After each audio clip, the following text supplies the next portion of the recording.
Good morning, नमस्कार। मैं अमित सिंह, आप देख रहे हैं टाइम्स नाउ भारत। देश और दुनिया की तमाम बड़ी खबरों से आपको वाकिफ कराएंगे, लेकिन फिलहाल देखते हैं 5 मिनट में 25 बड़ी खबरें।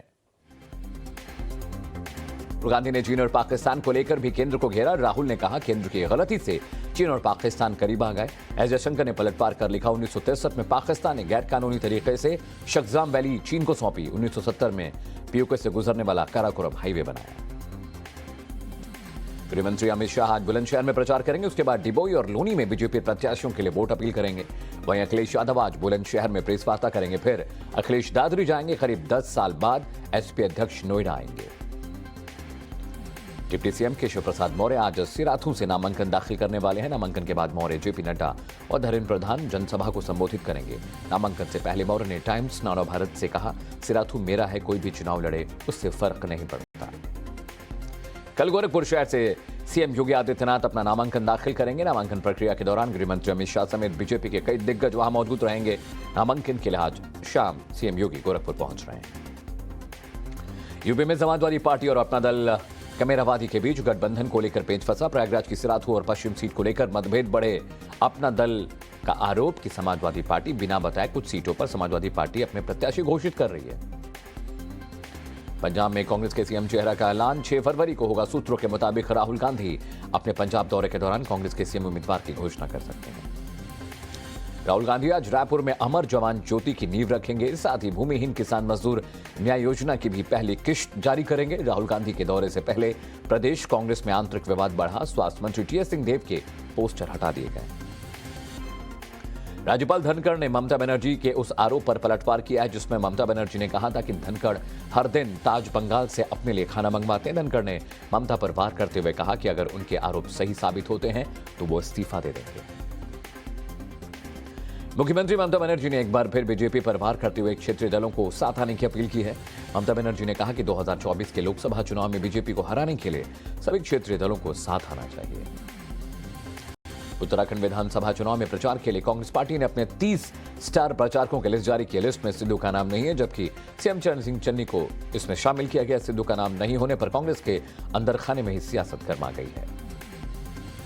परमबीर सिंह ने सीएम उद्धव ठाकरे और आदित्य ठाकरे पर गंभीर आरोप लगाए हैं। कहा, सीएम उद्धव और आदित्य ठाकरे ने सचिन वाजे की बहाली के निर्देश दिए थे। एनटीए मामले में एटीएस की टीम आज दस्तावेज जमा करेगी।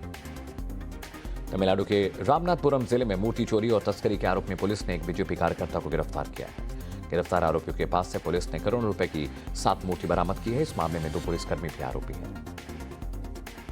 लखीसराय में एनकाउंटर में पुलिस ने 3 नक्सलियों को ढेर कर दिया। एसएसबी और एसटीएफ के इस साझा ऑपरेशन में दोनों तरफ से जमकर फायरिंग हुई। कई घंटे तक चली गोलीबारी के बाद नक्सली अपने एक साथी की लाश को लेकर भागने में कामयाब रहे।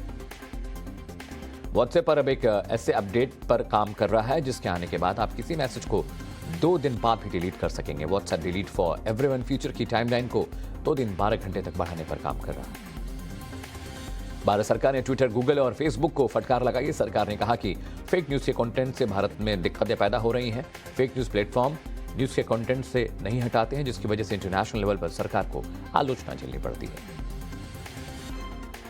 रूस ने कहा है कि यूक्रेन संकट का समाधान आसान नहीं और नाटो के साथ सैन्य संघर्ष से इनकार नहीं किया जा सकता। दूसरी तरफ बेलारूस यूक्रेन की सीमा पर हजारों रूसी कमांडो जमा हो गए हैं। साथ ही महायुद्धाभ्यास की शुरुआत हो गई है। वहीं यूक्रेन के सशस्त्र बलों ने क्रीमिया के साथ प्रशिक्षण सत्र का आयोजन किया है। लेबनान में ईंधन पर सब्सिडी की मांग को लेकर टैक्सी और सार्वजनिक परिवहन चालकों ने राजधानी बेरूत में जमकर बवाल मचाया।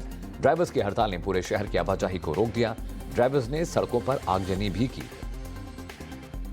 उत्तरी मॉरिशस में चक्रवात तूफान के टकराने को लेकर अलर्ट जारी किया गया है। चक्रवाती तूफान आने से पहले ही हवा की रफ्तार तेज हो गई है। उत्तरी मॉरिशस में 2 से 31 किलोमीटर प्रति घंटे की रफ्तार से हवा ने कई इलाकों में नुकसान पहुंचाया है। शिकागो में लगातार तेज बर्फबारी हो रही है। साथ ही कई जगह सर्द हवाओं के साथ बारिश हुई है, जिसकी वजह से आम जनजीवन पूरी तरह से अस्त व्यस्त हो गया है। सड़कों पर बर्फ जमने की वजह से यातायात ठप पड़ गया है।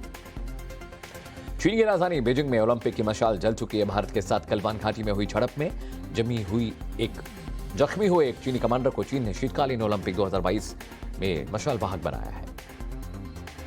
चीन में बीजिंग विंटर ओलंपिक की तैयारी जोरों शोर से चल रही है। विंटर ओलंपिक के उद्घाटन समारोह को लेकर बुधवार की रात रिहर्सल का आयोजन किया गया। इस दौरान जनता ने लेजर लाइट शो का नजारा देखा। पूरे स्टेडियम को लेजर लाइट से सजाया गया है। अंडर 19 वर्ल्ड कप के सेमीफाइनल में भारत ने ऑस्ट्रेलिया को 96 रन से हरा दिया। विकी ओस्तवाल ने अच्छी गेंदबाजी करते हुए 3 विकेट पर अपने नाम किया। भारतीय टीम 8वीं बार अंडर 19 वर्ल्ड कप के फाइनल में पहुंची है। इससे पहले भारत 4 बार अंडर 19 वर्ल्ड कप खेल चुका है। वेस्टइंडीज के खिलाफ सीरीज से पहले भारतीय क्रिकेट टीम को झटका लगा। टीम के 6 खिलाड़ी और सपोर्टिंग स्टाफ कोविड पॉजिटिव पाए गए। शिखर धवन, मयंक अग्रवाल, नवदीप सैनी और श्रेयस अय्यर सहित कुल 6 खिलाड़ी कोविड पॉजिटिव हैं। जानी मानी अदाकारा शमिता शेट्टी ने कल अपना जन्मदिन मनाया। जन्मदिन के मौके पर शमिता शेट्टी को राकेश बापट के साथ स्पॉट किया गया। बहुत शानदार तरीके से राकेश बापट ने शमिता शेट्टी का जन्मदिन सेलिब्रेट किया है। छोटे पर्दे की जानी मानी अदाकारा देवोलीना भट्टाचार्य ने अपने को स्टार विशाल सिंह के साथ सगाई कर ली। साथ निभाना साथिया फेम एक्ट्रेस देवोलीना भट्टाचार्य ने अपने ऑन स्क्रीन देवर के साथ सगाई की, जिसकी तस्वीरें उन्होंने अपने इंस्टाग्राम हैंडल पर साझा की है। और 25 बड़ी खबरों के बाद अब वक्त है आज की 7 और बड़ी खबरों का, जो आज दिन भर छाई रहेंगी। राहुल गांधी के न्यायपालिका और चुनाव आयोग पर दिए गए बयान पर आज सियासी घमासान जारी रहने की उम्मीद है। यूपी के डिप्टी सीएम केशव प्रसाद मौर्य सिराथू से अपना नामांकन दाखिल करने वाले हैं। वहीं शाह आज बुलंदशहर में प्रचार करेंगे। अखिलेश यादव भी वहीं रहेंगे और जनसंपर्क अभियान चलाएंगे। दूसरी तरफ सीएम योगी आज गोरखपुर जा रहे हैं और कल वो गोरखपुर शहर से अपना नामांकन दाखिल करेंगे। छत्तीसगढ़ कांग्रेस में भी कांग्रेस की किल्लत थमने का नाम नहीं ले रही है। राहुल गांधी आज छत्तीसगढ़ जा रहे हैं, लेकिन अंदरूनी लड़ाई जारी है। सिद्धू को कांग्रेस से बड़ा झटका लगा है। उनका नाम उत्तराखंड के स्टार प्रचारकों की लिस्ट से गायब है, यानी चन्नी उन पर 20 पड़े हैं। तो आज की 7 बड़ी खबरें आपने देखी। इन्हीं 7 बड़ी खबरों के इर्द गिर्द आज पूरे दिन हलचल रहने वाली है। सबसे पहले बात यूपी से जुड़ी आज की बड़ी खबर। आज सूबे के डिप्टी सीएम केशव प्रसाद मौर्य अपना नामांकन दाखिल करने वाले हैं। ठीक एक दिन बाद यूपी के सीएम योगी आदित्यनाथ भी अपना नॉमिनेशन फाइल करेंगे। वहीं अमित शाह आज यूपी पहुंच रहे हैं। वो बुलंदशहर में पार्टी के लिए प्रचार करेंगे। अखिलेश भी आज बुलंदशहर में है। वो वहां से जनसंपर्क करते हुए नोएडा के लिए रवाना होंगे। और चलिए रुक करते हैं इस वक्त की बड़ी खबर ब्रेकिंग न्यूज का। यूपी के डिप्टी सीएम केशव प्रसाद मौर्य कौशाम्बी जिले की सिराथू विधानसभा सीट से आज नामांकन दाखिल करने वाले हैं। बीजेपी अध्यक्ष जेपी नड्डा और प्रदेश चुनाव प्रभारी धर्मेंद्र प्रधान इस दौरान केशव प्रसाद मौर्य के साथ मौजूद रहने वाले हैं। नामांकन के बाद दोपहर 1 बजे से के आसपास सिराथू क्षेत्र में एक जनसभा को भी ये नेता संबोधित करेंगे और इसके बाद जेपी नड्डा केशव प्रसाद मौर्य के लिए घर घर जनसंपर्क अभियान में शामिल होंगे। तो सिराथू से आज यूपी के डिप्टी सीएम केशव प्रसाद मौर्य अपना पर्चा दाखिल करने वाले हैं। इस मौके पर बीजेपी के बड़े नेता भी उनके साथ रहेंगे, जहां पर एक जनसभा का भी आयोजन होना है। इधर नामांकन से पहले केशव प्रसाद शीतला माता मंदिर में पूजा अर्चना करने पहुंचे। इसके बाद चुनाव कार्यालय में समर्थकों से मुलाकात करेंगे और फिर नामांकन के लिए रवाना होंगे। उन्होंने कहा कि वो सिराथू के बेटे हैं और सिराथू उनका घर है। केशव मौर्य से खास बातचीत की हमारे संवाददाता आदर्श सिंह ने। सुनिए। सिराथू किसका है? देखिए, मैं सिराथू तो मेरा परिवार है और सिराथू के अंदर प्रत्याशी किसी को भेजें, भारतीय जनता पार्टी का कमल वहाँ खिला था और फिर भी खिलेगा। हम सिराथू सहित प्रदेश की 300 से अधिक सीटों पे अपने गठबंधन के साथ फिर से चुनाव जीत रहे हैं। श्री अखिलेश यादव जी अगर स्वयं भी आकर के वहाँ से लड़ेंगे तब भी वहाँ कमल का फूल ही खिलेगा। अखिलेश यादव और उनके खिलाफ जसवंत नगर सीट से तो कांग्रेस उम्मीदवार भी नहीं उतार रही है। देखिए, सपा बसपा कांग्रेस यह तीनों आपस में मिले हुए हैं। इनके दल अलग हैं लेकिन इनके दिल अलग नहीं है, इनकी सोच अलग नहीं है। ये सोच से आपराधिक मानसिकता के लोग हैं, भ्रष्टाचारी मानसिकता के लोग हैं, तुष्टीकरण की घटिया राजनीति करने की मानसिकता वाले लोग हैं। इसलिए मैं यह मानता हूँ कि ये अलग प्रत्याशी हटाते या ना हटाते तो भी मैं जानता हूं कि सब एक हैं और 2019 का लोकसभा चुनाव ये एक होकर के लड़े, भारतीय जनता पार्टी जीती और यह तीनों लोग चुनाव हारे। एक आखिरी सवाल है सर कि जयंत चौधरी के साथ साथ आपकी पार्टी से भी और दूसरी पार्टियों से भी तमाम लोग अलग अलग मुद्दों पर बयानबाजी कर रहे हैं, लेकिन विकास और इन सब चीज़ों को जो मूलभूत सुविधाओं की बात है उस पर कोई बात नहीं। हमारी पार्टी का मुद्दा विकास है। विकास के मुद्दे पर श्री अखिलेश यादव जी या मायावती जी या प्रियंका मैडम या कोई नेता चुनाव लड़ना ही नहीं चाहता। हर चुनाव में, जब से आप पत्रकारिता के क्षेत्र में काम कर रहे हैं, हर चुनाव मुद्दा क्या होता था? सड़क होती थी, बिजली होती थी, पानी सिंचाई का और पीने का होता था, या कानून व्यवस्था होती थी, या भ्रष्टाचार होता था, घोटाला होता था। इस चुनाव में इन मुद्दों के आसपास कहीं ये दिखाई दे रहे हैं क्या? तो यह मुद्दा विहीन विपक्ष है और भारतीय जनता पार्टी विकास के मुद्दे पर ही चुनाव लड़ रही है और इसीलिए मैं कहता हूं कि हमारा चुनाव जो भाजपा गठबंधन का है वो उत्तर प्रदेश के 24 करोड़ लोगों के सुरक्षा की गारंटी देने वाला है। और समाजवादी पार्टी गठबंधन या उस सपा बसपा कांग्रेस सब उसमें जोड़ लीजिए, इनका चुनाव जो है उत्तर प्रदेश के 24 करोड़ लोगों की सुरक्षा को खतरा पैदा करने वाला। कितनी सीटें जीतेंगे आखिर? 300 से ज्यादा जीतेंगे। और आज अमित शाह और अखिलेश यादव बुलंदशहर में आमने सामने रहेंगे। अमित शाह दोपहर 12 बजे हेलीकॉप्टर से जहांगीराबाद के नवीन अनाज मंडी पहुंचेंगे। यहां वो एक जनसभा को संबोधित करेंगे। करीब 45 मिनट बाद वो डिबाई के लिए रवाना हो जाएंगे। डिबाई के कुबेर इंटर कॉलेज के मैदान में 2:30 बजे तक एक जनसभा को संबोधित करेंगे। वहीं अखिलेश यादव भी पीछे नहीं है। अखिलेश यादव आज बुलंदशहर से अपने जनसंपर्क अभियान को आगे बढ़ाते हुए नोएडा तक जाएंगे। करीब 10 साल बाद अखिलेश यादव नोएडा आ रहे हैं। तो आज मैदान में अमित शाह और अखिलेश यादव दोनों होंगे। और सबसे बड़ी खबर यह है कि 10 साल के बाद अखिलेश यादव, जो कि समाजवादी पार्टी के मुखिया हैं, यूपी के पूर्व मुख्यमंत्री हैं, 10 सालों के बाद यानी 1 दशक के बाद आज वो नोएडा दौरे पर आ रहे हैं।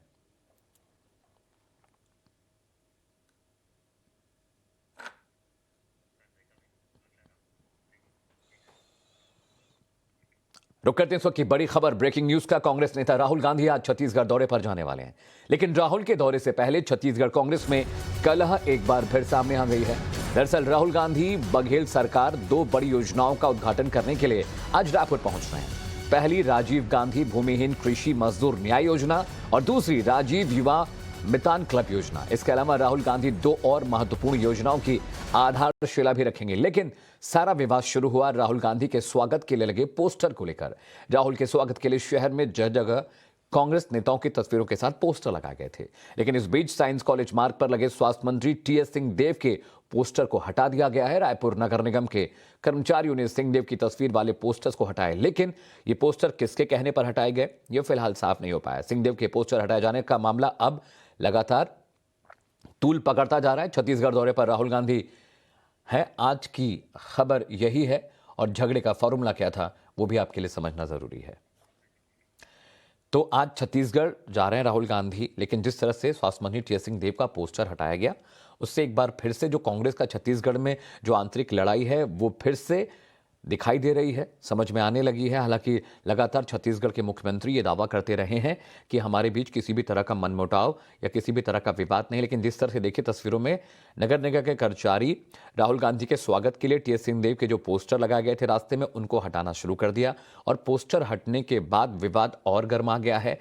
टीएस सिंहदेव इस बात को लेकर बेहद खफा हैं और भूपेश बघेल की तरफ से इसे लेकर अभी तक कोई सफाई नहीं आई है। माना जा रहा था कि छत्तीसगढ़ में सीएम भूपेश बघेल और स्वास्थ्य मंत्री टीएस सिंहदेव के बीच कुर्सी को लेकर सीधा विवाद खत्म हो गया। लेकिन राहुल गांधी के छत्तीसगढ़ दौरे से पहले यह मुद्दा फिर गरमाने लगा। हाल में सिंहदेव के खिलाफ सरगुजा में जमीन फर्जीवाड़े का मामला भी सामने आया था, जिसे स्वास्थ्य मंत्री ने राहुल गांधी के सामने उनकी छवि बिगाड़ने की कोशिश बताया था।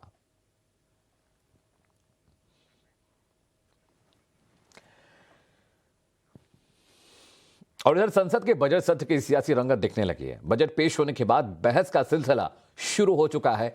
रवायत के हिसाब से राष्ट्रपति के अभिभाषण पर धन्यवाद प्रस्ताव पर चर्चा शुरू हुई तो विपक्ष की तरफ से राहुल ने मोर्चा संभाला, सरकार पर जमकर हमला बोला। लेकिन इस दौरान वो जुडिशरी और इलेक्शन कमीशन पर कुछ ऐसा बोल गए जिस पर सियासी संग्राम छिड़ गया है।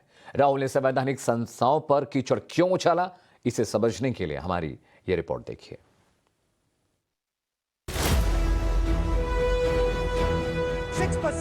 राहुल गांधी फुल फॉर्म में थे। हमेशा की तरह एंग्री यंग मैन वाले किरदार में मौका था राष्ट्रपति के अभिभाषण पर धन्यवाद प्रस्ताव का। ऐसे में कांग्रेस की तरफ से वायनाड के सांसद ने मोर्चा संभाला। 40 मिनट से ज्यादा लंबा भाषण दिया, सरकार पर चुन चुन कर हमला बोला। लेकिन हमले के लिए तर्कश से जो तीर निकले वो थे राहुल की डिक्शनरी के एवरग्रीन शब्द मोदी, शाह, अंबानी, अडानी और चीन पाकिस्तान। 2 हिंदुस्तान बन रहे हैं, एक अमीरों का हिंदुस्तान और दूसरा गरीबों का हिंदुस्तान। और इन 2 हिंदुस्तानों के बीच में खाई बढ़ती जा रही है। सरकार को घेरते घेरते राहुल ने न्यायपालिका और चुनाव आयोग जैसी संवैधानिक संस्थाओं को भी लपेट लिया। कांग्रेस के पूर्व और संभावित अध्यक्ष ने जुडिशियरी और इलेक्शन कमीशन को भी सरकारी टूल बता दिया। And I'll give you examples. the judiciary, the election commission, Pegasus. These are all instruments of destroying the voice of the Union of States. Rahul ने देश की न्यायपालिका को कटघरे में खड़ा किया तो देश के कानून मंत्री ने इस पर कड़ा ऐतराज जताया। उन्होंने न्यायपालिका पर राहुल के अल्फाजों को अपशब्द बताया और इसके लिए बिना शर्त माफी मांगने को कहा। As a law minister, I feel that whatever he has said about the Indian judiciary, this will go down as a black spot because nobody has spoken such thing about Indian judiciary. People of India may have problems, but everybody has faith in judiciary. And to accuse and to abuse Indian judiciary from the floor of the Parliament House, it is beyond my words of condemnation. So Mr. Rahul Gandhi should immediately tender an unconditional apology before the people of India and to the Indian judiciary and the Election Commission. कानून मंत्री ने राहुल से माफी मांगने को कहा तो राहुल ने ऐसी ही मांग देश के गृह मंत्री से की। खुद राहुल गांधी से सुनिए। Demand an apology from the Home Minister. And this represents again the idea of a union of states versus the idea of a king. Now, a few days ago, some political leader, I'm not going to name, came to me from Manipur and he was very agitated. I spoke to him, I said, why are you agitated, my brother? And he says, Rahul ji, I have never felt as insulted as I have a few days ago. I said, why? He said, Rahul ji, a delegation of Manipuris, political leaders, senior leaders went to see the Home Minister. Outside his house, we were told to take off our shoes. And when we went inside his room, we found that the Home Minister was wearing his chappals. Rahul ने ये कहानी इसलिए सुनाई ताकि वो सरकार को north east विरोधी बता सके, लेकिन इस पर भी पूर्वोत्तर के अरुणाचल से सांसद और देश के कानून मंत्री किरण रिजिजू ने राहुल को आईना दिखाया। पूर्वोत्तर के लिए प्रधानमंत्री के अथाह और अगाह प्रेम का दावा किया और फिर संसदीय कार्य मंत्री ने तो मणिपुर वाली कहानी के लिए राहुल को बुद्धिहीन तक कह दिया। हमारे घर में भी आप आते हैं तो हम शूज बाहर छोड़ने के लिए बोलते हैं और ठंड के दिवस में घर का जो अंदर पहने का स्लीपर रहता है वो स्लीपर हम पहनते हैं। इतना भी अक्ल नहीं है तो पूरा उनका वो बुद्धिहीन है, इतना ही मैं बोल सकता हूँ। संसद के अंदर और बाहर जुबानी जंग और सियासी संग्राम तो अभी बजट सत्र का आगाज भर है, अंजाम इससे कहीं ज्यादा हंगामेदार हो सकता है। Bureau report, times now, Navbharat. और इस रिपोर्ट के बाद रुक करते इस वक्त की बड़ी खबर का जो इंटरनेशनल है और भारत के सुरक्षा से जुड़ी हुई है। गलवान झड़प मामले में बड़ा खुलासा हुआ है। ऑस्ट्रेलिया अखबार द कलेक्शन ने दावा किया है कि झड़प में चीन का ज्यादा नुकसान हुआ है। द कलेक्शन ने जो कुछ लिखा उसके मुताबिक चीन के आधिकारिक दावे से ज्यादा नुकसान हुआ। चीन लगातार इस बात का दावा करता रहा है कि नुकसान कम हुआ है, लेकिन ऑस्ट्रेलियन अखबार द कलेक्शन ने बड़ा खुलासा किया। उन्होंने कहा कि स्थायी पुल पर भारत चीन की सेना में झड़प हुई थी। कई चीनी सैनिकों के डूबने से भी मौत हुई है। चीन ने मौत के आंकड़े की रिपोर्टिंग पर रोक लगा दी थी, जिसकी वजह से यह खुलासा नहीं हो पाया था। गलवान घाटी में दो अलग अलग झड़पों की जो फुटेज हमने आपको दिखाई थी टेलीविजन स्क्रीन पर, उसके बाद अब जो नया दावा है, नया खुलासा है, वो बेहद हैरान करने वाला है। ऑस्ट्रेलियाई अखबार द कलेक्शन ने कहा है कि गलवान झड़प में चीन का ज्यादा नुकसान हुआ था। चीन ने औपचारिक आंकड़े नहीं बताए थे कि कितने सैनिकों की मौत हुई इस झड़प में, लेकिन अब जो बड़ा खुलासा ऑस्ट्रेलिया का अखबार द कलेक्शन कर रहा है उसके मुताबिक कई सैनिकों की डूबने से भी मौत हुई थी। चीन के आधिकारिक दावे से उलट क्लैक्सन ने कहा है कि एक अस्थायी पुल पर भारत चीन की सेना में जब झड़प हुई तो कई चीनी सैनिकों की डूबने से भी मौत हुई थी।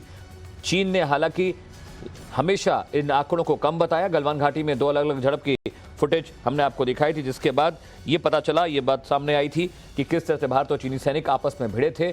और गलवान झड़प में चीन लगातार ये दावे करता रहा है कि उसका नुकसान कम हुआ है, कम सैनिक मारे गए, लेकिन अब ऑस्ट्रेलियन अखबार द क्लैक्सन ने यह दावा किया है कि चीन जो दावे कर रहा था वो गलत थे।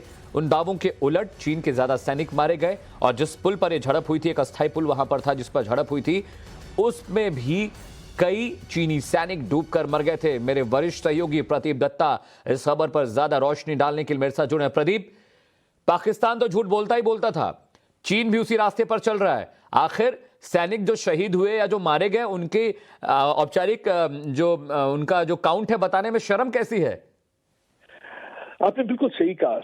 ऐसा ही हमने देखा था कारगिल की जंग के दौरान भी, जब पाकिस्तान के सैनिक मर गए थे तो उन्होंने उनके परिवार के जनों को बताया नहीं था कि कितने सैनिक मारे गए हैं, और उनका जो दफन को भारतीय फौज ने किया था। और गलवान में भी ऐसा ही हुआ जब चीन ने भारत के फौजियों पर हमला किया जिसमें भारत के 20 जवान शहीद हुए, तो जो जवाबी कार्रवाई में कोई उस समय जो रिपोर्ट आई थी बताया गया था कि 45 के करीब मारे गए, लेकिन जो ऑस्ट्रिया का जो ये पेपर दावा कर रहा है, कहते कि 80 के करीब मारे गए, क्योंकि वहां पे दरिया था, क्रॉस करते वक्त कहीं दरिया में डूब गए और कई ठंड की वजह से मर गए, और कईयों को कहते हैं कि उस समय भारतीय फौजी ने वहां से ऊपर से पहाड़ी से नीचे धकेल दिया था ताकि वो अपनी जान के साथ साथ अपने देश की रक्षा और सुरक्षा पूरी तरह से कर सकें।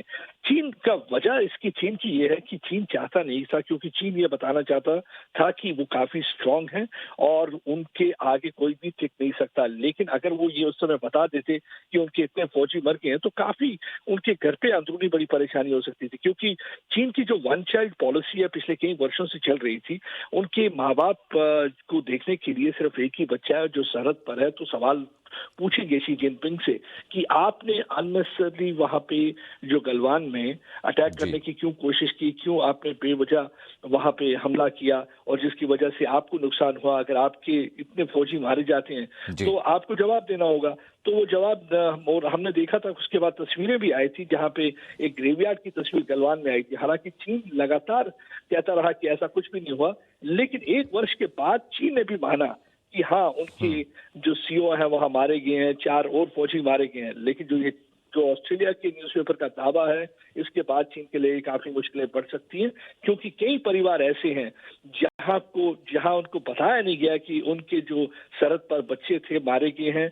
और जहां तक भारत का सवाल है, देखिए 20 फौजी शहीद होते हैं, उनके परिवार वालों को बताया जाता है, उनके घर पे उनकी बॉडीज आती हैं, जैसे कारगिल में भेजी गई वैसी गलवान के बाद भेजी गई, और यहाँ पे बच्चे मारे जाते हैं उनके, और उन फौजियों के परिवारजनों को बताया नहीं जाता है, उनको वहीं गलवान में दफना दिया जाता है ताकि दुनिया को पता न चल पाए कि क्या हुआ उनके साथ। बिल्कुल बिल्कुल प्रदीप, बहुत बहुत शुक्रिया अपडेट के लिए। तो एक बार फिर से ऑस्ट्रेलियन अखबार द कलेक्शन ने चीन की झूठ का खुलासा किया है। इस खबर पर लगातार हमारी नजर बनी हुई है। रुक करते हैं कुछ और अहम खबरों का। उत्तर प्रदेश के सियासी समर में यूं तो एक से बढ़कर एक दिग्गज हाथ आजमा रहे हैं, लेकिन आज हम आपको मिलवाने जा रहे हैं कैसे शख्स से जिसका मकसद चुनाव में जीत हासिल करना नहीं है बल्कि खुद को जिंदा करना है। ये रिपोर्ट देखिए।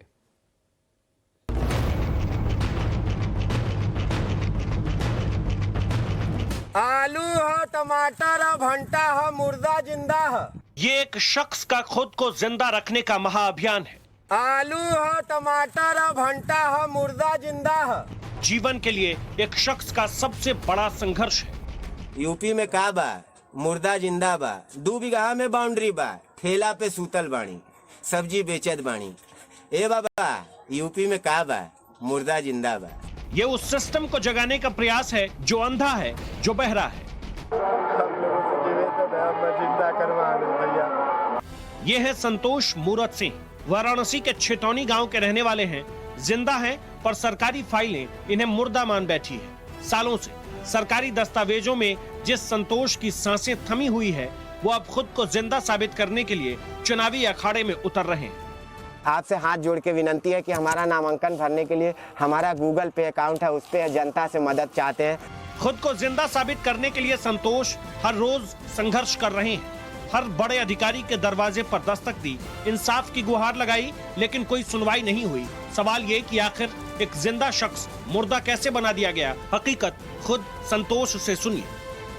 सन 2000 में हम बम्बई चले गए और 2-3 साल नहीं आए, तो हमारे दयात परदार और अन्य जाति के उन लोगों ने मिल के जैसे कि राजस्व विभाग में वाराणसी सदर तहसील में एफिडेविट लगा दिए, लापता मिसिंग लाश मुंबई ट्रेन बम ब्लास्ट में संतोष मूरत सिंह मर चुका है, और 13वीं करके मेरे हिस्से की 12.5 एकड़ ज़मीन अपने नाम करा लिए। तब से लेके अब तक हम ये साबित कर रहे हैं कि मरा नहीं, मैं जिंदा हूँ, लेकिन आज तक सरकार के कानों पे जू नहीं रहेगा।